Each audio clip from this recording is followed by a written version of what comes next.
Buenas noches, facilitador Alejandro Ariel García Rega. Mi nombre es Edith Morales García y a continuación le presento el segundo momento de mi evidencia de aprendizaje y medidas de prevención de la segunda unidad del curso. ¿Qué significa promoción a la salud? De acuerdo a la Organización Mundial de la Salud, la promoción de la salud es aquella que permite que las personas tengan un mayor control de su propia salud. Otra definición de promoción de salud es el proceso que permite a las personas incrementar el control sobre su salud y mejorarla. ¿Qué significa prevención? Menciona los 3 tipos de prevención previamente analizados. Prevención son todas aquellas acciones, procedimientos e intervenciones integrales orientadas a que la población, como individuos y como familias, mejoren sus condiciones para vivir y disfrutar de una vida saludable y para mantenerse sano. Existen 3 niveles de prevención, los cuales son los siguientes. Prevención primaria es la que se da en primera instancia para evitar que el paciente adquiera la enfermedad, por lo que evita que el paciente que se encuentra sano sufra de daños o de enfermedades. Algunos ejemplos serían la vacunación, la educación sanitaria, tanto en escuelas como en dependencias públicas como en hospitales y clínicas. Prevención secundaria. Esta prevención se da cuando el individuo ya se encuentra enfermo. Esto es que esta prevención busca detectar a la enfermedad cuando apenas comienza, y lo que se busca con esta prevención es que dicha enfermedad no progrese. Algunos ejemplos serían la consulta médica de prevención, los análisis de laboratorio para encontrar la presencia de dicha enfermedad. Prevención terciaria. Son todas las medidas que se llevan a cabo para tratar la enfermedad y rehabilitar a la persona que sufrió de dicha enfermedad, con lo que se busca parar dicha enfermedad, para que no tengan consecuencias mucho más graves. Algunos ejemplos serían tratamientos médicos diagnosticados por el médico encargado del caso, rehabilitación nutricional, etc. ¿Cuál es el propósito de esta norma?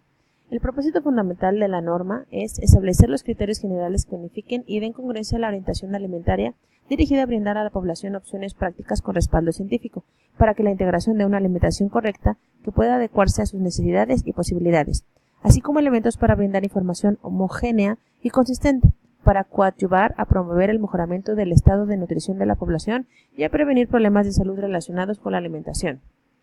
¿Cómo se deben basar los contenidos de orientación alimentaria? De acuerdo a la norma oficial mexicana SSA 2-2012, se deben basar en la identificación de grupos de riesgo desde el punto de vista nutricional, la evaluación del estado de nutrición, la prevalencia y magnitud de las enfermedades relacionadas con la nutrición de la población y, por último, la evaluación de la disponibilidad y capacidad de compra de alimentos por parte de los diferentes sectores de la población. Lee la sección 4.3 y responde cómo deben ser los criterios generales de la alimentación. Enuncia cada inciso. 4.3. Criterios generales de la alimentación. 4.3.1. Los alimentos se agruparán en 3 grupos: verduras y frutas y cereales, y tubérculos, leguminosas y alimentos de origen animal. 4.3.2. Al interior de cada grupo se deben identificar los alimentos y sus productos conforme al apéndice normativo letra A. 4.3.2.1. Se debe promover el consumo de muchas verduras y frutas de preferencia crudas, regionales y de la estación, que son fuente de carotenos, de vitaminas A y C, de ácido fólico y de fibra dietética, y dan color y textura a los platillos, así como de otras vitaminas y nutrimentos inorgánicos. 4.3.2.2. Se debe recomendar el consumo de cereales, de preferencia integrales o sus derivados y tubérculos. Se destacará su aporte de fibra dietética y energía. 4.3.2.3. Se debe promover la recuperación del consumo de la amplia variedad de frijoles y la diversificación con otras leguminosas, lentejas, habas, garbanzos y arvejas, por su contenido de fibra y proteínas. 4.3.2.4. Se debe recomendar el consumo de carne blanca, el pescado y aves asadas, por su bajo contenido de grasa saturada y de preferencia consumir el pollo sin piel. 4.3.2.5. En el caso de población adulta, se debe recomendar la moderación en el consumo de alimentos de origen animal, por su alto contenido de colesterol y grasas saturadas. 4.3.2.6. Se debe informar sobre las ventajas y la importancia de la combinación y variación de los alimentos. 4.3.2.6.1. Se debe recomendar que en cada tiempo de comida se incluyan alimentos de los 3 grupos. Se hará énfasis en las combinaciones de alimentos que produzcan un efecto sinérgico entre sus nutrimentos y aumente su rendimiento o su biodisponibilidad. 4.3.2.6.2.2. Se debe destacar la importancia de combinar cereales con leguminosas. Esto mejorará la calidad de sus proteínas. 4.3.2.6.3.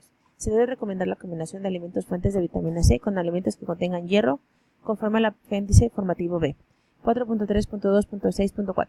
Se debe insistir en la importancia de variar la alimentación e intercambiar los alimentos dentro de cada grupo. Esto da diversidad a la dieta. 4.3.3. Se debe promover la lactancia materna exclusiva durante los primeros 4 a 6 meses de vida. 4.3.4.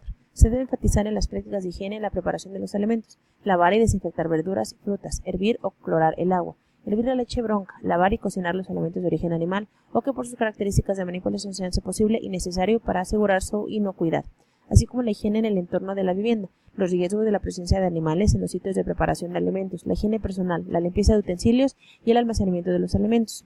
4.3.5. Se debe señalar la forma ideal mediante la cual se optimiza el costo-beneficio derivado de la selección, preparación y conservación de los alimentos. 4.3.6. Se debe identificar y revalorar los alimentos autóctonos y regionales y recomendar la utilización de técnicas culinarias locales que no tengan un impacto negativo en la salud. Se promoverá el consumo de alimentos preparados con condimentos naturales y especias de la cocina tradicional de cada región. 4.3.7. Se debe recomendar leer las etiquetas de los productos para conocer sus ingredientes, información nutrimental, contenido en peso y volumen, modo de uso, leyendas de conservación o leyendas precautorias, así como fecha de caducidad o de consumo preferente según sea el caso.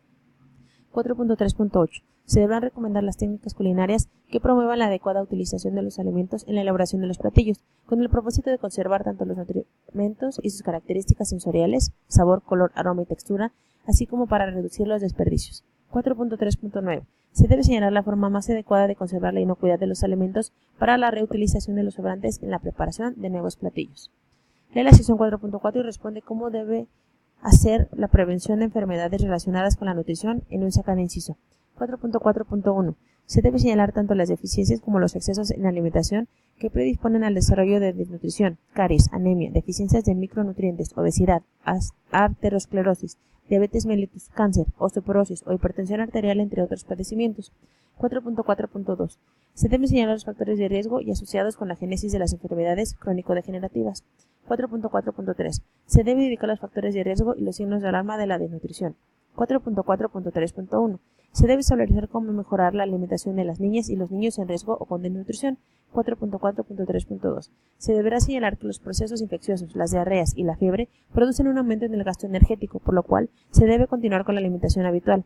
Aumentar la ingestión de líquidos, sobre todo agua y vibración oral, evitando alimentos irritantes o ricos en fibras insolubles, cereales integrales y frutas y verduras crudas. 4.4.4.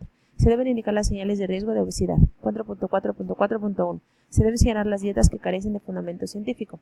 4.4.5. Se debe orientar a las personas para restringir el consumo de productos con hidratos de carbono, fermentables, así como alimentos de sabor agrio, sobre todo entre comidas para prevenir las caries. 4.4.5.1. Se debe orientar a las personas para cepillar de forma adecuada sus dientes, principalmente después del consumo de cualquier tipo de alimento. 4.4.6. Se debe promover la actividad física en las personas de acuerdo a su edad y las condiciones físicas y de salud en general. 4.4.7. Se debe promover la vigilancia del índice de masa corporal y la de circunferencia de la cintura en adultos para conocer el estado de nutrición en que se encuentran. 4.4.8. Se deberá señalar que los niños y las niñas en edad preescolar y las mujeres en edad reproductiva, particularmente la mujer embarazada, están en riesgo de padecer anemia, por lo que pueden requerir suplementación con hierro bajo estricta vigilancia médica. 4.4.9. Se deberá informar acerca de la importancia de limitar al mínimo posible la ingestión de alimentos con alto contenido de azúcares refinados, colesterol, ácidos grasos saturados, ácidos grasos trans, sal y recomendar la utilización preferente de aceites vegetales. 4.4.10. Se debe promover el consumo de verduras, frutas y leguminosas como fuente de fibra dietética y nutrimentos antioxidantes. Asimismo, se promoverá el consumo de cereales integrales y sus derivados como fuente de fibra dietética. 4.4.11. Se debe promover el consumo de alimentos que sean fuentes de calcio, como tortilla de mixtamal, lácteos, charales y sardinas, entre otros. 4.4.12. Se deberán recomendar formas de preparación de alimentos que eviten el uso excesivo de sal, así como la técnica correcta para desalar los alimentos con alto contenido de sodio. 4.4.13. Se deberán informar la conveniencia de limitar el consumo de alimentos ahumados que contengan nitritos y nitratos, embutidos, y de alimentos directamente preparados al carbón o leña. 4.4.14. Se debe informar y sensibilizar acerca de la importancia del papel socializador de la alimentación, dándole justo valor a la familia, al entorno social y cultural del individuo. Extrae 2 disposiciones de orientación para la mujer embarazada y 2 para la mujer en lactancia. La mujer embarazada. Se debe destacar que durante el embarazo se incrementan las necesidades nutricias, particularmente las de energía, hierro, calcio y ácido fólico en el apartado 5.3.1. En el apartado 5.3.2 se debe indicar que la mujer embarazada debe adecuar el consumo de alimentos de acuerdo con su peso progestacional y con el trimestre del embarazo. 5.3.3. Se debe enfatizar en las medidas indicadas en la norma SSA 2 de 1993. Atención de la mujer durante el embarazo, parto y puerperio y del recién nacido. Criterios y procedimientos para la prestación del servicio y en particular en lo que se refiere a la prevención de la anemia. A la mujer en periodo de lactancia, 5.4.1. Se debe indicar que la práctica de la lactancia incrementa las necesidades de energía, proteína y calcio, por arriba incluso de las necesidades de la mujer embarazada, por lo tanto debe aumentar el consumo de alimentos y líquidos. Extrae 2 disposiciones de orientación por cada grupo de edad. 5.5. Grupo de edad menor de 6 meses. Se debe destacar que el crecimiento es uno de los factores que aumentan las necesidades nutricias del niño o de la niña. Se debe promover que el lactante se alimente exclusivamente con leche materna a libre demanda hasta el cuarto o sexto mes de vida, y si es posible después de esta edad, además de otros alimentos, continuar la lactancia materna hasta el año de edad. Grupo de edad de 6 a 8 meses. Se debe destacar que el niño o la niña, además de la leche materna, deberá recibir otros alimentos preparados en forma apropiada a partir del cuarto o sexto mes de vida. El grupo de edad de 9 a 12 meses. Se debe promover que antes de amamantar al niño o niña debe darse de la misma comida que consume el resto de la familia, adecuando la preparación, los utensilios, las cantidades y el número de comidas. 3 comidas mayores y 2 colaciones, de acuerdo con sus necesidades. Se recomendará el uso de tazas, vasos y cucharas para la ingestión de líquidos en lugar de biberones. Se debe promover que la familia propicie un ambiente afectivo al niño o niña a la hora de tomar sus alimentos, así como permitirle experimentar los estímulos sensoriales que le proporcionan los alimentos, incluyendo su manipulación. También se indicará que se deben de respetar, dentro de lo razonable, sus gustos, preferencias y expresiones de saciedad. Grupo de edad de 1 a 4 años, 11 meses. Se debe promover que la familia propicie un ambiente afectivo al niño o la niña a la hora de tomar sus alimentos, así como permitirle experimentar los estímulos sensoriales que le proporcionan los alimentos, incluyendo su manipulación. También se indicará que se deben respetar dentro de lo razonable sus gustos, preferencias y expresiones de saciedad.